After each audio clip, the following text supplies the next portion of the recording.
You may be wondering what I'm doing. I'm practicing my best Novocaine mouth. I just came back from the dentist and had my tooth pulled. Isn't that special? How many of you love going to the dentist? Anyone? Hello? Hello? No, I didn't think so. I don't like it either. It conjures up some pretty nasty thoughts, and, fear is leading the way. So I thought we'd talk about fear today. I've had some fearful moments, including starting this vlog, which we'll talk about later. But, I went to Aunt Jean's Flying Academy and took her course, Flying in the Face of Fear. Fear is doing something that might be a little scary, or something that you might not be ready for, but you might feel like this is something you need to do. Have you ever felt like that baby bird perching itself on that little tiny limb, ready to take off to fly for the first time? And you're like, why? How do I feel like I'm equipped for this? I'm not equipped for this. How am I going to start to fly? It's a scary feeling. Yes, it is. Well, I want to tell you about one of my favorite stories. It's from my dad, and it's about Aunt Jean, which is a wren, as in a wren, a bird.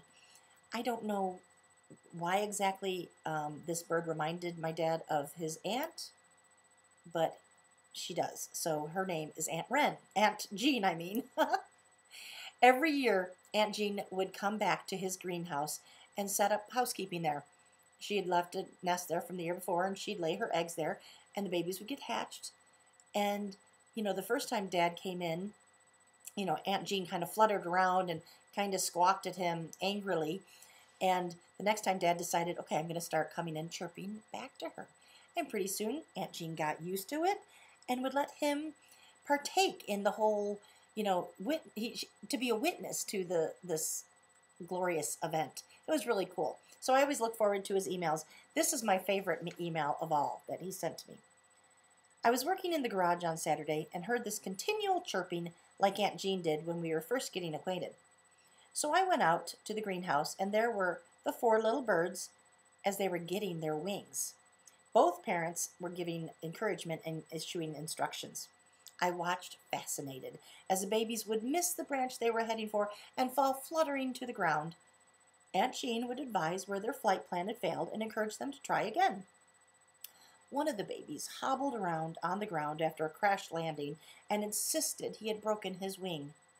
She reasoned that he couldn't fall without being a little hurt, but that does not mean his wing was broken.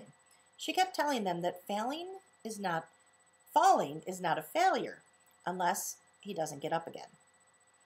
After that kindly lecture, you could see them readjust their wings and feathers, gathering nerve, and sure enough would launch their flight again, this time achieving a pole at the top of the greenhouse, and then take a short flight, safely alighting on another branch. They pretty much alternated between missing their desired perch and fluttering to the ground, and success in achieving their branch. I watched for quite some time until it was time to go. But by Sunday, the babies were gone. I was very sorry to miss commencement, where they no doubt received their wings. Did you notice? The parents pushed their babies out of the nest, even with the babies saying, "I'm not ready!" Well, I think I spent the first 30 years of my life kind of like that. I'm kind of a late bloomer, and it took me a while to learn how to fly in the face of fear. Now, some of you could say, well, you've acted, that's kind of scary, but I enjoyed that. But I ran from things that were scary for me. A long time ago, I worked at a radio station. There was this guy that came in and played some funky music, and one time he asked me to sing along, and I was like, no way, I'm not going to do that. What if I go flat or whatever?